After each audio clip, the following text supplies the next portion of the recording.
Oh, I would frame it. I don't even know how that would work, but I would figure it out. You okay over there? I'm going wild. Wow, what do you got there? Well, I was at a Target, and I stumbled across the new Turtles of Grayskull line. Oh, you found them. Very fancy. I did. So I found an empty box. That's all I found. Someone swiped. Yeah, that's what I would find in mine, probably. There it is. Right. That's a nice box. I saw them. It is a nice box. This is the only one I was able to preserve because, like toys should be, I let my son open the remainder of them because they weren't perfect. Let them breathe. They weren't perfect. They were already on the shelf peg, so the little. Oh, but you little you thing was preserved already it. popped out. Yep. But it's behind. Well, they were it, on there they were on there ever so gingerly, so they had like just one fell right off. hanging Chad was still attached to it. So I walked by the display. I sent you a photo. I said, "What do you think?" And you said, "Obviously, you should get them." It's content for the show. It is, it's content for the show, so I expect a reimbursement. But I'll write it off for your taxes for next year. I should try that. Oh, you're right. Absolutely should try that.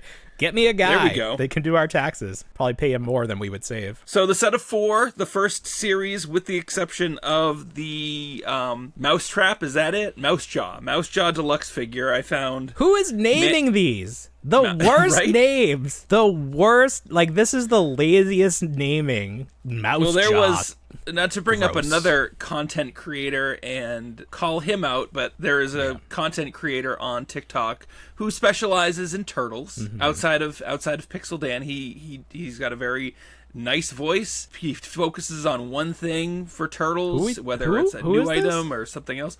I don't know the user's name. However, you don't know. Okay, I thought you were like trying to skirt around who it was. You just don't know. No, not at all. Not at all. Okay, it could be like Turtle Collector 94. His name is this.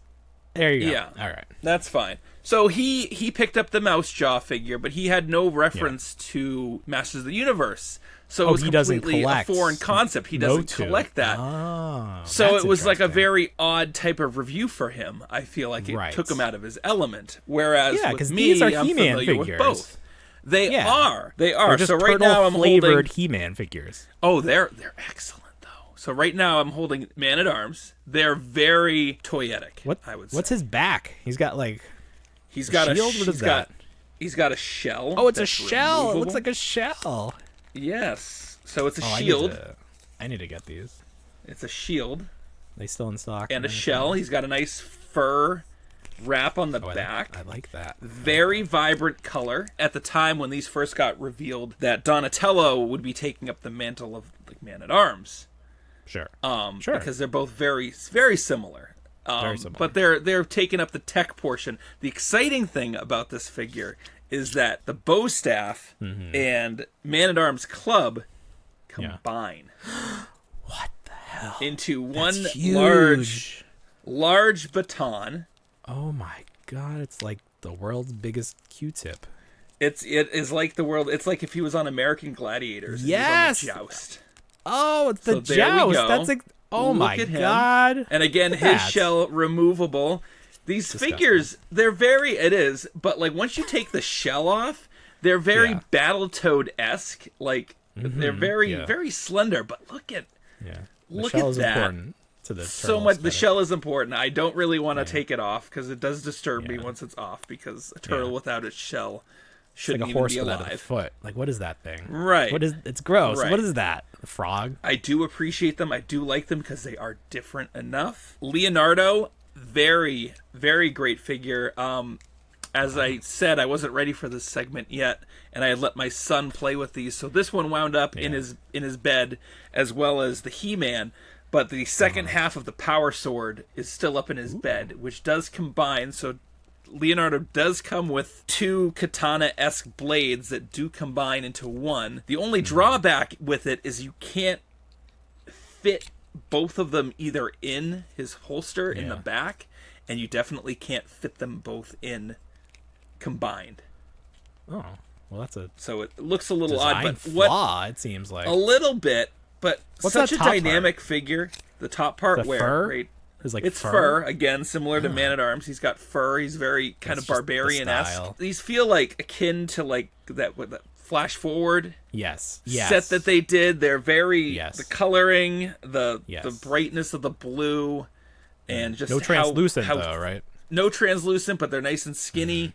They're skinny. But skinny, excellent yes. figure. So the story behind it is that Krang and Shredder open a dimensional portal. They meet up with Skeletor, and they take the mutagen, and they make it almost magical. It's magical mutagen tour. He-Man goes out to fight Skeletor and find out what's going on, and then never returns. And then at the end of the comic, he shows up as mutated He-Man. Damn. Much as this first wave's good, I'd say this is probably the weakest figure in the set so far. Okay. They gave him a little bit of he's almost got like a gorilla arms, like his long arms I was are gonna say he's got longer. really long arms. He's translucent, but it's not like translucent where you can see the articulation points in it. It's cloudy, but again, lots of fun. I think that's a winning point in terms of how translucent figures should be, because you can't see the articulation point, which is always like Iceman or anything like that. Yeah, it's like a gummy bear. Ugh, I don't want to There say goes that. the arm. But I've they seen come people out? hold them up to a black light, and he looks amazing. Like he's Oh, got I like almost bet. like a glow feature to him. So a lot of fun. Well, the green hair, it's really shining real bright on the on my camera here. So people are speculating about the future of this line and like which characters would be like combined with which. And somebody, this is actually what is really selling me on this. Somebody floated the idea that there would be a Too Bad character made up of Rocksteady and Bebop.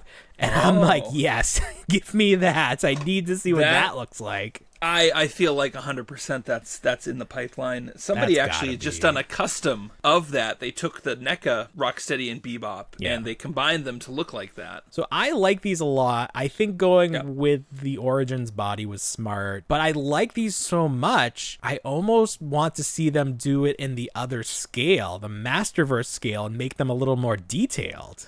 Oh, sure. Could you see that? Like having the double jointed knees and elbows? I would say if these are successful enough, which I went to another Target today and I went looking specifically. I showed off that foot soldier. I went out this morning to see if I could find the Mouse Jaw figure, and Targets are just wildly inconsistent when it comes to their resets. So some will have them up, some will still just have the clearance and try to work through that through the aisle. So no setup for any Turtles of Grayskull at my local Target this morning. This is what's going to save Masters of the Universe. Forget about Flash Gordon, savior of the universe. Turtles are the saviors of the Masters of the Universe, because this hidden me in all the feels. I love this take on the Turtles. I think it's so fun. It really is. The only price point, the problem is the price point. A little pricey. Little pricey. Someone brought up with the packaging itself, on it, there's no indication of Playmates involvement on the package. No,